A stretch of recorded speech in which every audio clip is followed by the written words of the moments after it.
Everyone, good evening. उम्मीद करती हूँ आप सभी अच्छे होंगे और स्वस्थ होंगे। स्वागत है आप सभी का एमपी सेट के सोशियोलॉजी के पीवाईक्यू सीरीज में। अगर आप चैनल पर नए होंगे तो चैनल को सब्सक्राइब कीजिएगा। ये वीडियो आगामी जितने दिनों में एग्जाम होने वाले हैं सबके लिए काफी हेल्पफुल रहेगा। ये है मेरा टेलीग्राम चैनल और ये है मेरा व्हाट्सएप ग्रुप। अगर आपने चैनल को सब्सक्राइब नहीं किया तो चैनल को सब्सक्राइब कीजिएगा और वीडियो अच्छी लगे तब भी वीडियो को लाइक कीजिएगा। चलिए शुरू करते हैं आज की वीडियो। देखते हैं आज का हमारा पहला प्रश्न क्या है। आपको क्वेश्चन हिंदी और इंग्लिश दोनों में मिल जाएगा तो आपको उसको समझने में कोई भी दिक्कत नहीं आने वाली है। पहला क्वेश्चन है, एम.एस. श्रीनिवास ने संस्कृतिकरण की अवधारणा का प्रयोग अपनी किस पुस्तक में किया है। ऑप्शन ए इंडिया विलेजेस में, ऑप्शन बी है religion and society among the Coorgs of South India में, ऑप्शन सी है सोशल चेंज मॉडर्न इंडिया में और ऑप्शन डी है द कोहेसिव रोल ऑफ संस्कृतिकरण एंड अदर एसेज में।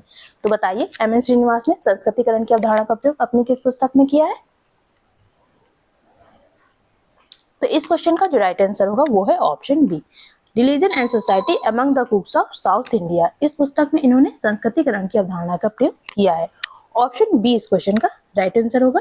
और इसके बाद इन्होंने किस पुस्तक में किया है, इसके बाद इन्होंने social change in modern India पुस्तक में संस्कृतिकरण की अवधारणा का प्रयोग किया। सबसे पहले किया था religion and society among the कुक्स में, बाद में इन्होंने social change in modern India पुस्तक में संस्कृतिकरण की अवधारणा का प्रयोग किया था। संस्कृतिकरण मतलब होता है निम्न जाति द्वारा उच्च जाति की जीवन शैली को अपनाना, उनके क्रियाकलापों, कार्य करने के तरीकों, विधि विधान, रीति रिवाजों को निम्न जाति द्वारा अपनाया जाता है। तो जब ये क्या कहलाता है, संस्कृतिकरण कहलाता है। ऑप्शन बी इस क्वेश्चन का राइट आंसर है। नेक्स्ट क्वेश्चन देखिए, मैक्स वेबर ने सामाजिक क्रिया के कितने प्रकार बताए हैं। ऑप्शन ए 2, ऑप्शन बी है 4, ऑप्शन सी है 6 और ऑप्शन डी है 8। तो बताइए मैक्स वेबर ने सामाजिक क्रिया के कितने प्रकार बताए। तो इस क्वेश्चन का जो राइट आंसर है वो है ऑप्शन बी, 4 बताए हैं। इनकी पुस्तक है economy and society.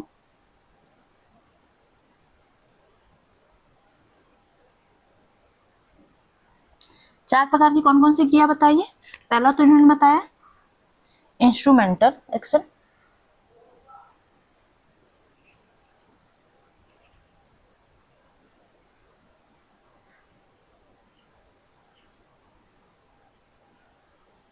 Mental action. दूसरा इन्होंने बताया वैल्यू रैशनल एक्शन।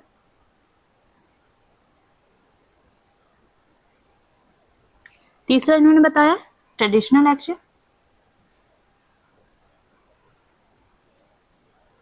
और चौथा इन्होंने बताया अफेक्टिव एक्शन।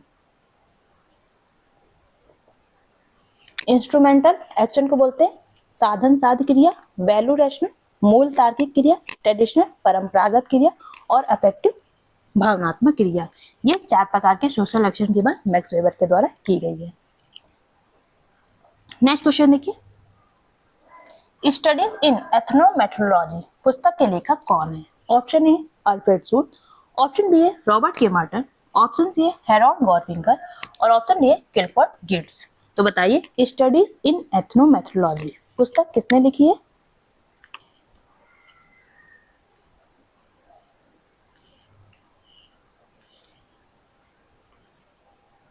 तो इसका जो राइट आंसर है वो है ऑप्शन सी गारफिंकर, हैरोल्ड गारफिंकर इसके लेखक है। ये पुस्तक आई थी 1967 में। इस पुस्तक में लोग रोजमर्रा की जिंदगी में सामाजिक वास्तविकता को कैसे निर्मित करते हैं इसका अध्ययन किया जाता है। एथनोमेट्रोलॉजी मतलब जन विधि विज्ञान। नेक्स्ट क्वेश्चन देखिए, समाजशास्त्र में सामाजिक तथ्यों के अध्ययन पर किसने बल दिया है। Option A August Comte, option B Karl Marx, option C Emile Durkheim और ऑप्शन डी मैक्स वेबर। तो बताइए सामाजिक तथ्यों का अध्ययन किसने किया था सोशल फैक्ट का।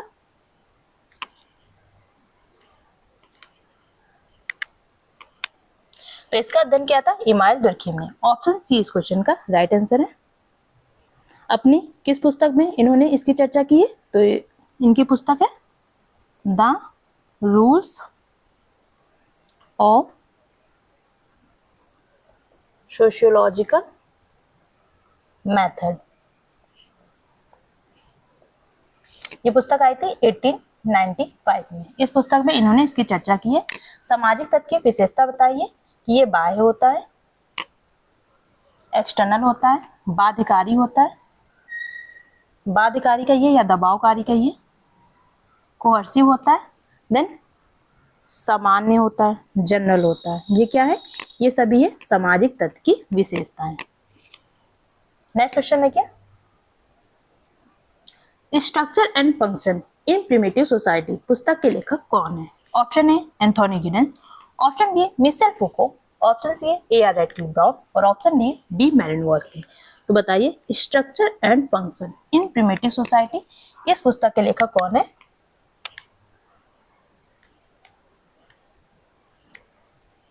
तो ये है A R Radcliffe Brown. Option C इस क्वेश्चन का राइट आंसर है।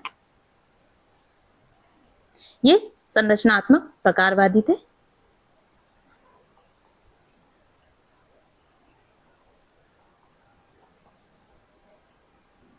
स्ट्रक्चरल फंक्शनलिज्म, इन्होंने समाज को जैविक तंत्र के रूप में देखा था, इसी पर इन्होंने अध्ययन किया था।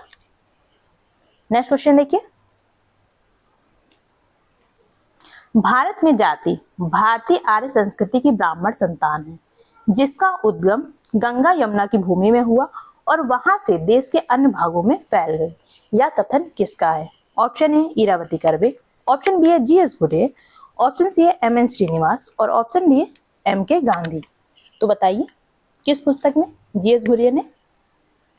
मैंने खुद ही बता दिया, ये जो कोटेशन दिया है वो जीएस घुरे ने दिया था। किस पुस्तक में इन्होंने इस बात की चर्चा की है? तो इन्होंने caste and race in India, इस पुस्तक में इन्होंने ये डिफिनेशन दी है। देन इन्होंने कास्ट की 6 विशेषताएं बताई थी। कितनी विशेषताएं बताई थी? 6। नेक्स्ट क्वेश्चन देखिए, the phenomenology of the social world पुस्तक के लेखक कौन है? Option A Harold Garfinkel, option B है इरविंग गॉफमैन, ऑप्शन सी है क्लिफर्ड गिट्स और ऑप्शन डी है अल्फ्रेड शूट्स। तो बताइए the phenomenology of the social world इनमें से किसकी पुस्तक है? तो इस क्वेश्चन का जो राइट आंसर है वो है option D Alfred Schutz. Option D इस क्वेश्चन का राइट आंसर है। The phenomenology of the social world ये पुस्तक है अल्फ्रेड शूट्स की। इन्होंने प्रघटना विज्ञान फिनोमेनोलॉजी का कॉन्सेप्ट दिया था। किससे प्रभावित होकर? तो इन्होंने वेबर से प्रभावित होकर दिया था। वेबर के किस थ्योरी से? इंटरप्रेटेटिव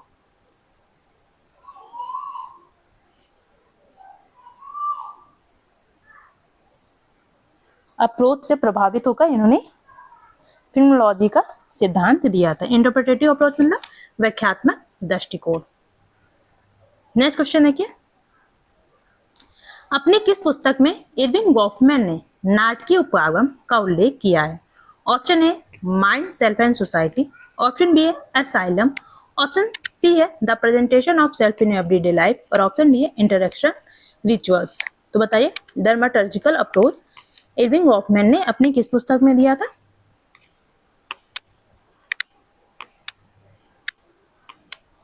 तो इन्होंने the presentation of self in everyday life पुस्तक में दिया था। ऑप्शन सी इसका राइट आंसर है। बाकी असाइलम हो गया, इंटरेक्शन रिचुअल, ये सभी भी इरविंग गॉफमैन की पुस्तक है। बस ये जो माइंड सेल्फ एंड सोसाइटी है ये जीएच मीड की पुस्तक है। किसकी? G H Mead. इस पुस्तक में इन्होंने फ्रंट स्टेज, बैक स्टेज और साइड स्टेज का कॉन्सेप्ट दिया था। नेक्स्ट क्वेश्चन देखिए, किसने आधुनिक समाज के लिए नेटवर्क को मूल इकाई माना है? Option A Pierre Bourdieu, option B है जुर्गेन हेबरमास, ऑप्शन सी है मैनुअल कैसल और ऑप्शन डी है मिशेल फूको। तो बताइए इस क्वेश्चन का राइट आंसर क्या होगा? आधुनिक समाज के लिए नेटवर्क को मूल इकाई इनमें से किसने माना है?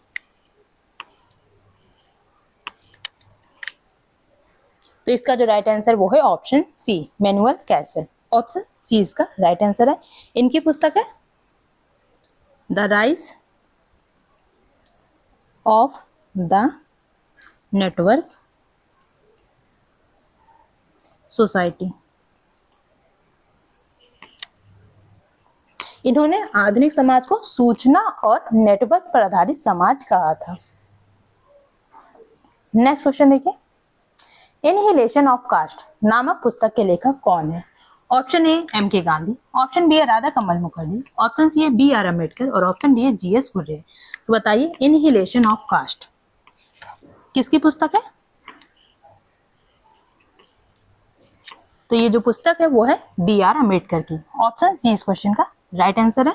ये पुस्तक किस ईयर में आई थी? तो ये आई थी 1936 में। इस पुस्तक में इन्होंने जाति प्रथा की तीखी आलोचना की है, मतलब जो जाति प्रथा समाज में व्याप्त है उसकी आलोचना, क्रिटिसाइज किया है। नेक्स्ट क्वेश्चन देखिए, किसी विशेष समय बिंदु पर तथ्य संग्रहण वाला अध्ययन अभिकल्प क्या कहलाता है? ऑप्शन ए सहगामी अध्ययन, कोहर्ट स्टडी, ऑप्शन बी प्रवृत्ति अध्ययन, trend study, option C cross sectional अध्ययन और ऑप्शन डी दीर्घकालिक अध्ययन, लॉन्गिट्यूडनल स्टडी। तो बताइए इसे हम क्या जानते हैं?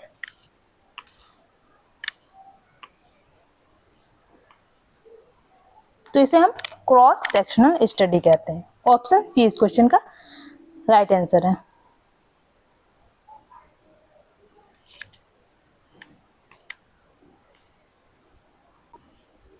इसका आंसर ये इसलिए होगा क्योंकि क्रॉस सेक्शनल स्टडी में डेटा एक ही समय पर इकट्ठा किया जाता है, जबकि लॉन्गिट्यूडनल, कोहर्ट और ट्रेंड स्टडी में डेटा समय के साथ बार बार कलेक्ट किया जाता है। ऑप्शन सी इस क्वेश्चन का राइट आंसर है।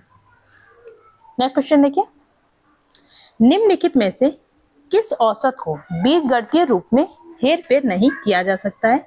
ऑप्शन ए माद, ऑप्शन बी है माध्यिका, ऑप्शन सी है बहुलक और ऑप्शन डी है उपयुक्त में से कोई नहीं।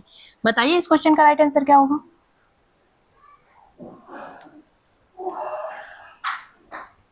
इसमें से किसमें बीजगणितीय रूप से हेरफेर नहीं किया जाता?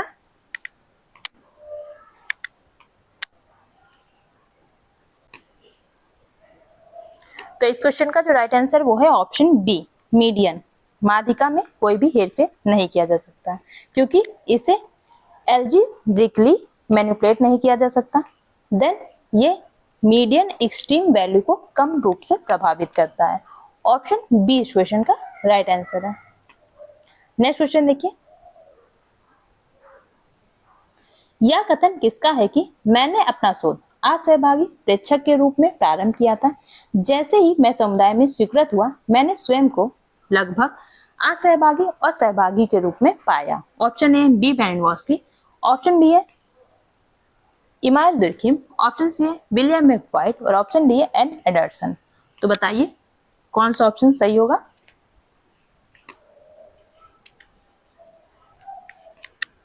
तो इस क्वेश्चन का जो राइट आंसर वो है option C William F Whyte ने यह अध्ययन किया है। ये कोटेशन उन्होंने दिया है। इनकी पुस्तक है स्ट्रीट कॉर्नर सोसाइटी। इन्होंने urban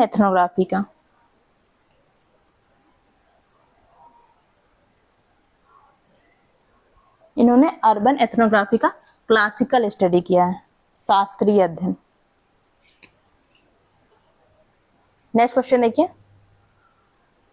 scientific social survey and research पुस्तक के लेखक कौन है? ऑप्शन ए गुडे और Hatt, option B P V Young, option C C A Moser और ऑप्शन डी उपयुक्त में से कोई नहीं। तो बताइए scientific social survey and research इनमें से किसकी पुस्तक है?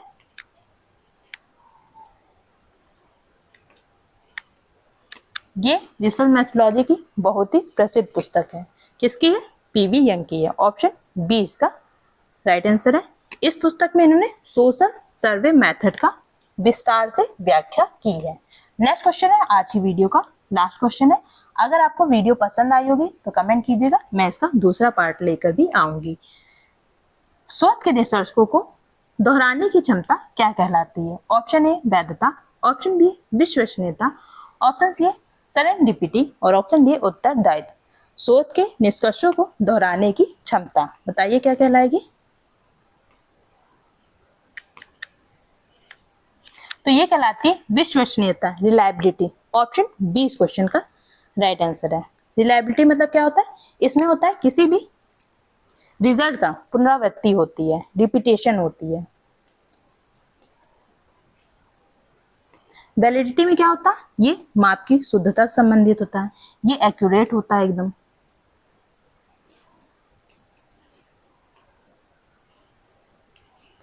उम्मीद करती हूँ आपको वीडियो अच्छी लगी होगी। किसी क्वेश्चन में कोई भी डाउट होगा तो कमेंट बॉक्स में आप पूछ सकते हैं। वीडियो अच्छी लगे तो लाइक कीजिएगा, चैनल को सब्सक्राइब कीजिएगा। वीडियो देखने के लिए बहुत बहुत धन्यवाद। मिलते हैं कल इसी टाइम पर। Bye bye, good night, take care.